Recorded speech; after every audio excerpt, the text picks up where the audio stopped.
दोस्तों, यदि आप Madhya Pradesh police, SI, PSC या किसी अन्य पीईबी की परीक्षा की तैयारी कर रहे हैं और मध्य प्रदेश जीके तथा करंट अफेयर की तैयारी अच्छे से करना चाहते हैं, तो हमारे द्वारा सटीक नोट्स तैयार किए गए हैं, जिनकी सहायता से एक ही दृष्टि में सभी फैक्ट को आप कवर कर पाएंगे।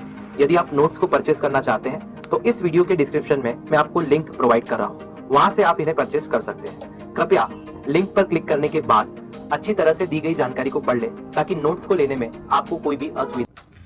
हेलो दोस्तों, वेलकम टू तिलक एकेडमी। एक बार फिर से मैं ऋषभ पांचाल आपका बहुत बहुत स्वागत करता हूं तिलक एकेडमी पर। यह हमारा एमपी जीके का जो सीरीज चल रहा है मध्य प्रदेश पुलिस परीक्षा के लिए और पीएससी परीक्षा के लिए, उसका पार्ट नंबर 3 है, भाग 3 है। इसमें हम लोग बात करेंगे मध्य प्रदेश की जलवायु की, कुछ वन क्षेत्र की बात करेंगे और राष्ट्रीय उद्यान से रिलेटेड सारे महत्वपूर्ण प्रश्नों की बात इस पर्टिकुलर वीडियो में हम लोग करने वाले हैं। इस वीडियो को शुरू करने से पहले मैं आपको बता देता हूं कि इस वीडियो को बनाने में काफ़ी समय और पूरी तरीके से मैंने अपनी जो मेहनत है वो झोंक दी है। तो आप लोग कृपया करके इस वीडियो को ज़्यादा से ज़्यादा अपने मित्रों में शेयर करें। वीडियो कैसा लगता है कमेंट करके ज़रूर बताइएगा वीडियो के बाद में। और दूसरी बात ये कि यदि आप एमपीजीके के नोट्स लेना चाहते हैं, जैसा कि आपने प्रोमो में देख ही लिया होगा, तो उस पर हमने स्पेशल डिस्काउंट किया हुआ है। तो आप नीचे वीडियो के डिस्क्रिप्शन में हमने लिंक दिया हुआ है, उससे क्लिक करके उस नोट्स को परचेस कर सकते हैं डिस्काउंटेड प्राइस पे। ठीक है, तो उसके प्राइस अभी कम कर दिए गए। तो आइए स्टार्ट करते हैं और पहला प्रश्न लेते हैं। आपको बहुत अच्छे से समझ में आएगा और कुछ फैक्ट एक्स्ट्रा मैं बताऊंगा, वो सब आपको बिल्कुल ध्यान रखना है। मैप के जहां मैप की जरूरत लगेगी वहां मैप भी लगा करके बताऊंगा। पूरा आपको अच्छे से देखना है। इस वीडियो के बाद आपका कोई भी राष्ट्रीय उद्यान से रिलेटेड प्रश्न गलत नहीं होगा। तो चलिए स्टार्ट करते हैं बिना देरी के। मध्य प्रदेश में सर्वाधिक वर्षा किस शाखा से होती है, आपसे ये पूछा गया है। तो मध्य प्रदेश में सर्वाधिक वर्षा की अगर बात करें तो ये बंगाल की खाड़ी और अरब सागर दोनों से ही मध्य प्रदेश में वर्षा होती है। तो इसका सही उत्तर होगा सी वाला ऑप्शन, दोनों शाखाओं से बराबर वर्षा होती है। निम्नलिखित में से कौन सी रेखा मध्य प्रदेश में जल विभाजक रेखा कहलाती है, ये प्रश्न आपसे पूछा गया है। तो मध्य प्रदेश में जल विभाजक रेखा जो है वो 75 सेंटीमीटर यानी कि 75 सेंटीमीटर वर्षा रेखा को कहा जाता है। देख लीजिए थोड़े से इंपॉर्टेंट फैक्ट इसके लिए। मध्य प्रदेश में वर्षा जो औसत वर्षा होती है वो 112 सेंटीमीटर होती है। तो एमपी में ये वेरी इंपॉर्टेंट क्वेश्चन है कि औसत वर्षा कितनी होती है मध्य प्रदेश में, तो 112 सेंटीमीटर होती है। 75 सेंटीमीटर वाली वर्षा रेखा को मध्य प्रदेश की जल विभाजक रेखा कहा जाता है, जो कि मध्य प्रदेश के सीधी, जबलपुर, सिवनी से गुजरती है। ठीक है, तो ये 3 जिले आप याद रखिए, सीधी, जबलपुर, सिवनी से ये 75 सेंटीमीटर वर्षा रेखा गुजरती है, जिसे मध्य प्रदेश का जल विभाजक रेखा कहा जाता है। आगे बढ़ते हैं। मध्य प्रदेश की जलवायु को उष्णकटिबंधीय स्वरूप प्रदान करने में कौन उत्तरदायी है। तो मध्य प्रदेश की जो जलवायु है उसे उष्णकटिबंधीय स्वरूप प्रदान करने के लिए जो उत्तरदायी होगी वो है कर्क रेखा। तो इसका सही उत्तर होगा कर्क रेखा। नेक्स्ट देखते हैं। मध्य प्रदेश की जलवायु के अनुसार मध्य प्रदेश में कितनी ऋतुएं पाई जाती है। तो मध्य प्रदेश की जलवायु के अनुसार एमपी में 3 ऋतु पाई जाती है, जिसे कहा जाता है शीत ऋतु, ठीक है, ग्रीष्म ऋतु और वर्षा ऋतु। ये 3 ऋतुएं मध्य प्रदेश में पाई जाती है। आपको वेरी इंपॉर्टेंट पॉइंट में बता देता हूँ कि शीत ऋतु को मध्य प्रदेश में सियाला, ठीक है, ग्रीष्म ऋतु को यूनाला और वर्षा ऋतु को चौमासा कहा जाता है। ये प्रश्न आपसे पूछे गए हैं तो आपको ध्यान रखना है। ठीक है, शीत ऋतु को कहा जाएगा सियाला, ग्रीष्म ऋतु को यूनाला और वर्षा ऋतु को चौमासा कहा जाता है। चलिए आगे देख लेते हैं। जलवायु के आधार पर मध्य प्रदेश को कितने भागों में बांटा गया। तो मेरे दोस्त, जलवायु के आधार पर अगर देखा जाए तो मध्य प्रदेश को आपके 4 भागों में बांटा गया है। कितने भागों में बांटा गया है, 4 भागों में। तो चलिए देख लेते हैं कौन कौन से 4 भाग हैं। तो आप यहाँ पर देख सकते हैं जलवायु के आधार पर मध्य प्रदेश के 4 भाग। उत्तर का मैदानी क्षेत्र हो गया, एक मालवा का पठारी क्षेत्र हो गया, विंध्याचल का पर्वतीय क्षेत्र हो गया और नर्मदा घाटी क्षेत्र हो गया। तो जलवायु के आधार पर इन 4 भागों में मध्य प्रदेश को बांटा गया है। चलिए आगे बढ़ते हैं और ले लेते हैं अगला प्रश्न। ठीक है, अगला प्रश्न देख लेते हैं। क्षेत्र में ग्रीष्म ऋतु में अत्यधिक गर्मी तथा शरद ऋतु में यानी कि शीत ऋतु में अत्यधिक ठंड पड़ती है। कौन सा क्षेत्र ऐसा है जिसमें गर्मी में बहुत ज़्यादा गर्म रहता है और सर्दी में बहुत ज़्यादा ठंडा रहता है। तो ये जो क्षेत्र है ये है आपका नर्मदा घाटी क्षेत्र। तो नर्मदा घाटी जो क्षेत्र है वो गर्मी में बहुत ज़्यादा गर्म रहता है और ठंडियों में बहुत ज़्यादा ठंडा रहता है। काली मिट्टी भी यहाँ पाई जाती है, आपको याद रखना है। आगे बढ़ते हैं। मध्य प्रदेश में किस क्षेत्र की जलवायु को सम जलवायु कहा जाता है। तो मैंने आपको बताया था कल भी जब पठार बताया था कि मालवा के पठार को में जो जलवायु है वो बिल्कुल सम जलवायु होती है, इसलिए यहाँ पर सम जलवायु क्षेत्र इसे कहा जाता है। और मालवा के पठार की अगर मैं बात करूँ ना तो इसे गेहूं का भंडार भी कहा जाता है। गेहूं बहुत अधिक मात्रा में उत्पादित होता है, गेहूं का भंडार कहा जाता है। और सबसे बड़ा पठार की अगर बात करें, सबसे बड़ा जो पठार है वो मालवा का पठार ही है। ठीक है। और इंदौर उज्जैन इसके मेन जिले हैं, आपको कल बता ही दिया था मैंने। मध्य प्रदेश में सर्वाधिक वर्षा किस स्थान पर होती है, ये आपसे पूछा गया है। तो मध्य प्रदेश में सबसे ज्यादा वर्षा जो होती है वो पचमढ़ी में होती है, और ये होती है 199 सेंटीमीटर, ये आपको ध्यान रखना है। आपसे पूछ लिया जाए कि पचमढ़ी कहाँ है, तो ये होशंगाबाद में है। आपसे ये पूछ लिया जाए कि पचमढ़ी कौन सी नदी के किनारे है, तो ये तवा नदी के किनारे है, ठीक है। आपसे ये पूछ लिया जाए कि तवा नदी जो है वो कहाँ से निकलती है, तो ये तवा नदी कहाँ से निकलेगी भाई, तो अल्टीमेटली तो तवा नदी हमारी होशंगाबाद में अगर देखें तो महादेव पर्वत श्रेणी की कालीभीत पहाड़ियों से निकलती है। अच्छा, ये तवा नदी जो है ये नर्मदा की अगर बात करें, नर्मदा की सबसे बड़ी सहायक नदी है तवा नदी। इतनी चीजें आपको यहाँ से ध्यान रखनी है। चलिए आगे बढ़ जाते हैं। मध्य प्रदेश का न्यूनतम वर्षा वाला स्थान कौन सा है, तो मध्य प्रदेश का न्यूनतम वर्षा वाला जो स्थान है वो भिंड का गोहद है, ठीक है। तो भिंड के गोहद में न्यूनतम वर्षा होती है जो कि 55 सेंटीमीटर है, ठीक है। 55 सेंटीमीटर वर्षा यहाँ पर होती है, 55 सेंटीमीटर, ये आपको ध्यान रखना है।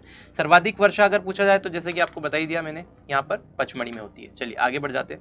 वन स्थिति रिपोर्ट में सर्वाधिक वन क्षेत्र वाला राज्य कौन सा है, तो वन स्थिति रिपोर्ट 2019 की अगर बात करें तो सर्वाधिक वन क्षेत्र वाला राज्य जो है वो मध्य प्रदेश है। थोड़ा सा तीव्र गति से मैं बता रहा हूँ ताकि आपका समय बचे और ज्यादा इंफॉर्मेशन आप कलेक्ट कर पाए। चलिए आगे बढ़ जाते हैं। ये पूरी रिपोर्ट है आपके सामने, इसमें टॉप 4 जिले में आपको बता देता हूँ कि मध्य प्रदेश की अगर बात करें तो वन स्थिति रिपोर्ट 2019 के अनुसार ये प्रथम स्थान पर रहा। वन क्षेत्रफल जो है 77,482 वर्ग किलोमीटर है। सेकंड नंबर पर अरुणाचल प्रदेश राज्य है जो कि 66,688 वर्ग किलोमीटर के साथ है। थर्ड स्थान छत्तीसगढ़ का है और चौथा स्थान उड़ीसा का। ये चीजें आपको ध्यान रखनी है। चलिए आगे बढ़ जाते हैं। वन स्थिति रिपोर्ट, ये वेरी इंपॉर्टेंट क्वेश्चन है, लेटेस्ट वन स्थिति रिपोर्ट से संबंधित क्वेश्चन है, ये आपको ध्यान रखना ही है, ठीक है। तो वन स्थिति रिपोर्ट कहीं ना कहीं आपको एग्जाम में 100% क्वेश्चन देखने को मिलेगा। वन स्थिति रिपोर्ट 2019 में मध्य प्रदेश के वन क्षेत्र में वर्ष 2017 की तुलना में कितने वर्ग किलोमीटर क्षेत्रफल बढ़ा है, तो मैं आपको बता देता हूं कि ये 68 वर्ग किलोमीटर क्षेत्रफल इसमें बढ़ गया है, ये आपको ध्यान रखना है, वेरी इंपॉर्टेंट। आगे बढ़ जाते हैं। वर्ष 2019 की वन स्थिति रिपोर्ट के अनुसार मध्य प्रदेश का सर्वाधिक वन क्षेत्र वाला जिला कौन सा है, तो सबसे ज्यादा वन क्षेत्र वाला जिला है बालाघाट। अगर आपसे सबसे कम वन क्षेत्र वाला जिला पूछ लिया जाए तो वो होगा उज्जैन, ठीक है। तो ये आपको ध्यान रखना है, वेरी इंपॉर्टेंट। देख लीजिए, वन स्थिति रिपोर्ट 2019 के अनुसार मध्य प्रदेश का वन क्षेत्रफल 77,482 वर्ग किलोमीटर हो गया है, जबकि 2017 में इसका क्षेत्रफल जो था 2017 की रिपोर्ट के अकॉर्डिंग अगर क्षेत्रफल की बात की जाए 70,414 वर्ग किलोमीटर था। इस प्रकार 2017 की तुलना में 2019 में प्रदेश में वन क्षेत्रफल जो है 68 वर्ग किलोमीटर की बढ़ोतरी हुई है। तो ये आपको ध्यान रखना है। यहाँ पे थोड़ा सा मुझे लग रहा है कि यहाँ पे डाटा में कुछ न कुछ गड़बड़ है, ये भी 77,000 होना चाहिए क्योंकि ये 482 है और 414, क्योंकि 82 में से अगर 14 को आप माइनस करेंगे तब आपके पास जाकर के कितना बचेगा, 68 बचेगा, ठीक है। तो इसको आप ठीक से कर लीजिएगा, 77 होगा। आगे बढ़ जाते हैं। वन स्थिति रिपोर्ट 2019 के आंकड़ों के अनुसार मध्य प्रदेश में न्यूनतम वन क्षेत्रफल किस जिले का है, तो मध्य प्रदेश में न्यूनतम वन क्षेत्रफल मैंने आपको बताया उज्जैन का है, ठीक है। तो इसका जो सही उत्तर होगा वो उज्जैन होगा।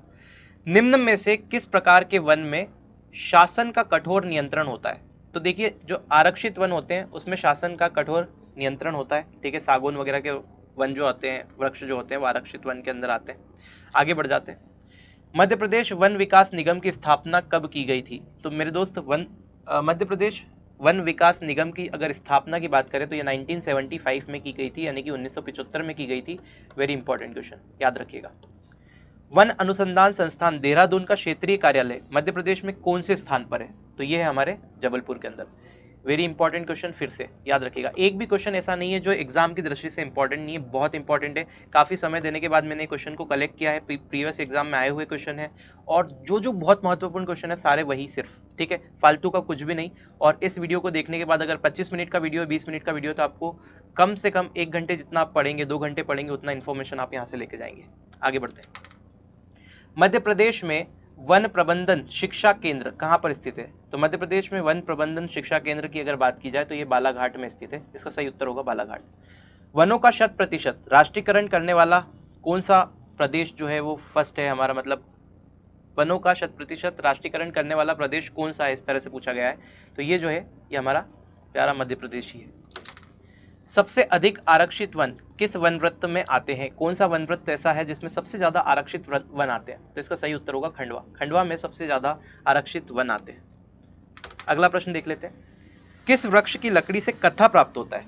तो कत्था जो होता है ना मेरे दोस्त, खेर की लकड़ी से प्राप्त होता है। कई बार क्वेश्चन पूछा गया है, वेरी इंपॉर्टेंट लगा लीजिए। ये भी वेरी इंपॉर्टेंट लगाइए, ये क्वेश्चन बहुत इंपॉर्टेंट है। मध्य प्रदेश में सर्वाधिक वृक्ष किस प्रजाति के? तो मध्य प्रदेश में ये बहुत अच्छी बात है कि सागौन के जो है सर्वाधिक वृक्ष पाए जाते हैं। काफी महंगी लकड़ी उसकी होती है। सेकंड नंबर पे अगर पूछा जाए कि कौन से वृक्ष पाए जाते हैं तो वो साल के होंगे। ठीक है, पहला सागौन, दूसरा साल।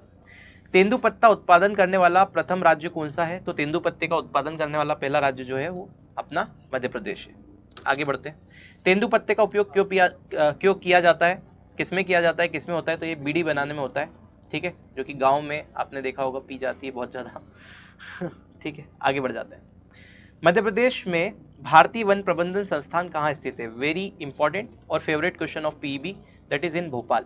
ठीक है, तो भोपाल में वन प्रबंधन संस्थान जो है वो स्थित है। ये आपको याद रखना है, इंपॉर्टेंट है। ठीक है भाई, आगे बढ़ जाते हैं। किस वर्ष में जैव विविधता विभाग का गठन मध्य प्रदेश में किया गया है? सठन नहीं है, ये गठन होना चाहिए। तो कौन सा वर्ष ऐसा है जिसमें जैव विविधता विभाग का गठन मध्य प्रदेश में किया गया? तो इसका सही उत्तर होगा 2001। तो वर्ष 2001 में मध्य प्रदेश में जैव विविधता विभाग का गठन किया गया। अगर बात करें बाघ आकलन रिपोर्ट 2018 के अनुसार मध्य प्रदेश में बाघों की संख्या की, तो वो कितनी है? तो मध्य प्रदेश में बाघों की जो संख्या है वो 526 है। वहीं कर्नाटक में जो बाघों की संख्या है वो 524 है, इससे 2 कम, यानी कि फर्स्ट टाइगर स्टेट हमारा एमपी है, सेकंड नंबर पे कर्नाटका लुढ़क गया है। आगे बढ़ते हैं।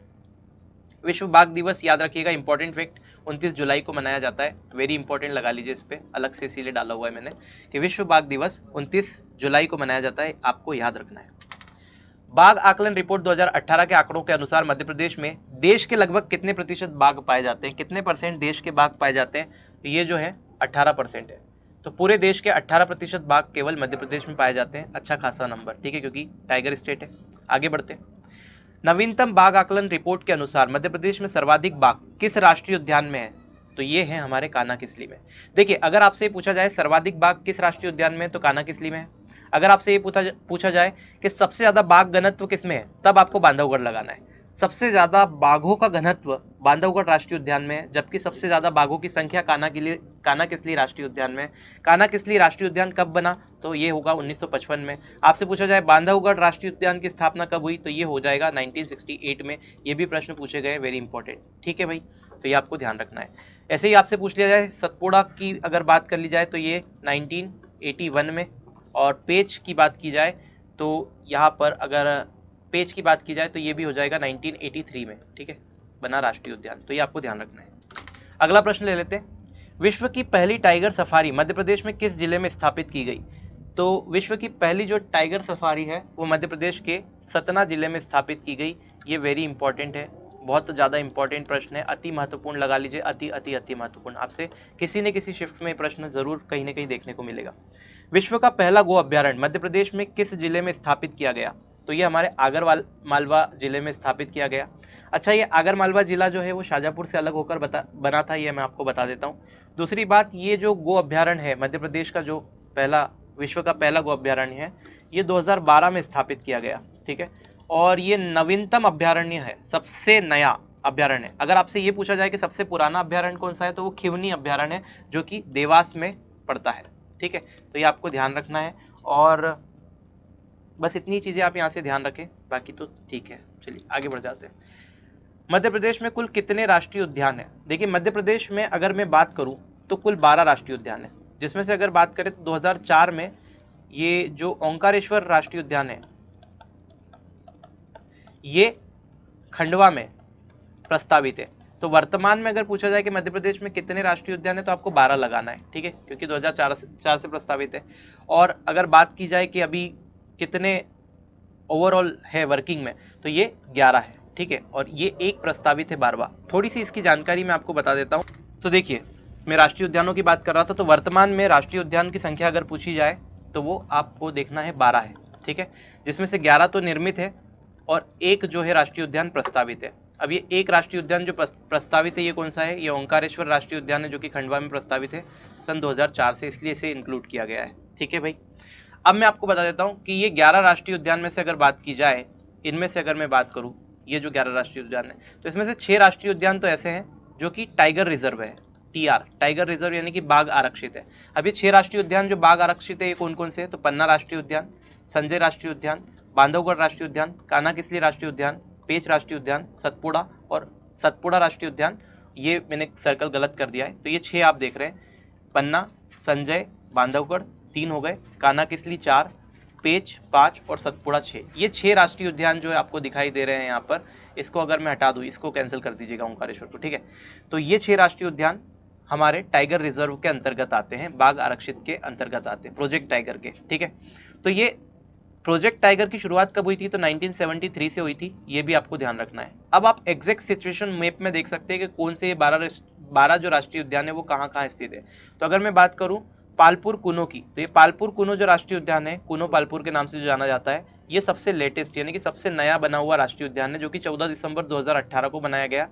अब मेरी बात सुनिए, ये श्योपुर के अंदर स्थित है, कहाँ पर स्थित है, श्योपुर के अंदर, ठीक है। इसके बाद में माधव राष्ट्रीय उद्यान 1958 में इसकी स्थापना हुई, ये शिवपुरी में स्थित है, आप ये देख सकते हैं, यहाँ से NH3 भी गुजरता है। पन्ना राष्ट्रीय उद्यान पन्ना के अंदर स्थित है जो कि 1981 में बना है ना, 1994 और 1995 में टाइगर रिजर्व बना। इसके बाद में संजय राष्ट्रीय उद्यान की बात करें तो 1981 में इसकी स्थापना हुई, 1981 में स्थापना हुई और 2008 में ये टाइगर रिजर्व बना, यानी कि प्रोजेक्ट टाइगर के अंदर 2008 में इसे शामिल किया गया, ठीक है भाई। इसके बाद में मैं बात कर लेता हूं बांधवगढ़ राष्ट्रीय उद्यान की, तो बांधवगढ़ राष्ट्रीय उद्यान जो है वो उमरिया के अंदर है जो कि 1968 में बनाया गया और 1993 में टाइगर रिजर्व बना, यानी कि प्रोजेक्ट टाइगर के अंदर इसे सम्मिलित किया गया। इसके बाद में मंडला के अंदर अगर देखा जाए तो कान्हा-किसली राष्ट्रीय उद्यान है, ये सबसे बड़ा राष्ट्रीय उद्यान है, 73-74 में ये प्रोजेक्ट टाइगर बना और इसकी स्थापना जो हुई थी 1955 में हुई थी। इसके बाद में प्रोजेक्ट टाइगर बना मतलब कि प्रोजेक्ट टाइगर के अंदर सम्मिलित किया गया, टाइगर रिजर्व बना, ठीक है, थोड़ा सा आप याद रख लीजिएगा।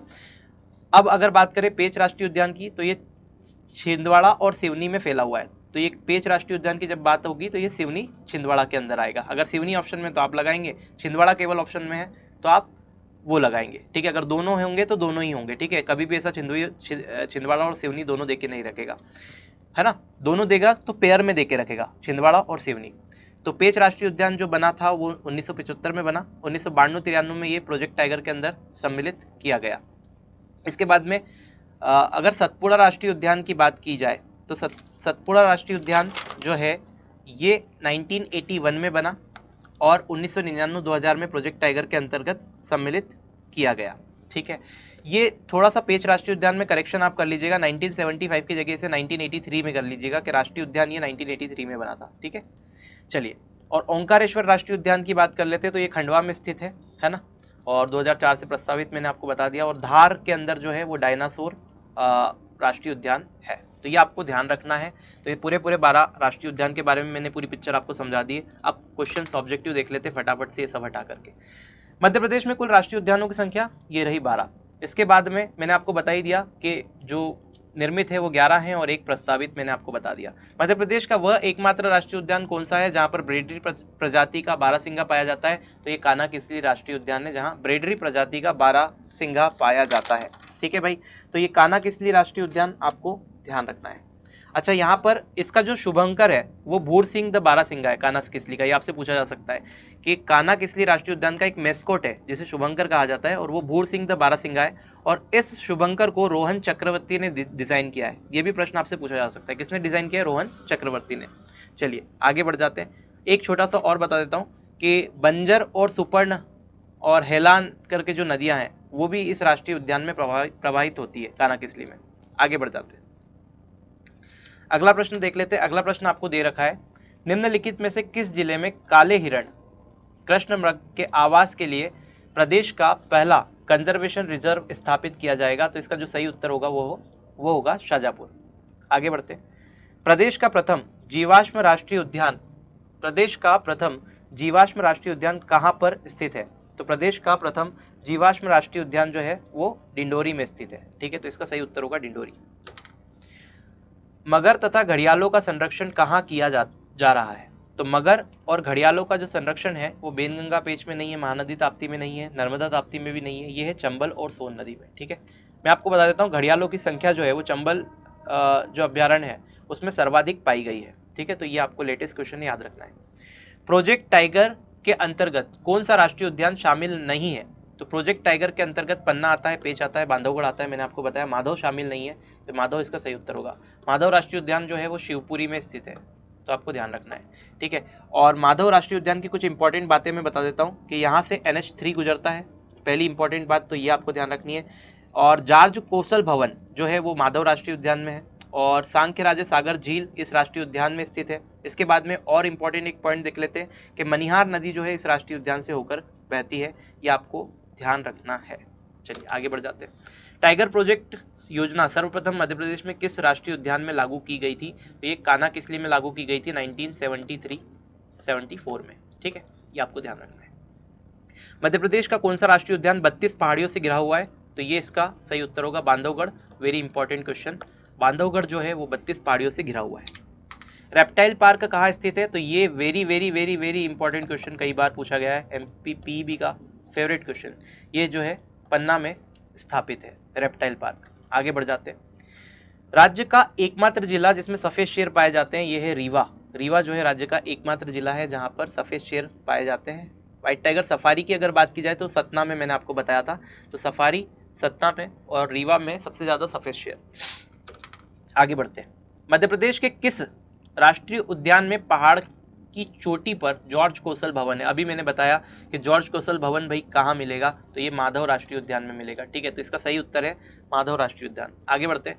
मध्य प्रदेश में कुल कितने अभ्यारण्य हैं? तो मध्य प्रदेश में अभ्यारण्यों की संख्या 25 है, और सबसे लेटेस्ट जो अभ्यारण्य बना हुआ है वो कामधेनु गो अभ्यारण्य है, जो कि आगर मालवा में स्थापित किया गया है और 2012 में बना हुआ है। तो ये लेटेस्ट डाटा है, आप 24 पे मत जाइएगा, कुछ किताबों में 24 आपको मिलेगा देखने को, लेकिन अभी 25 है।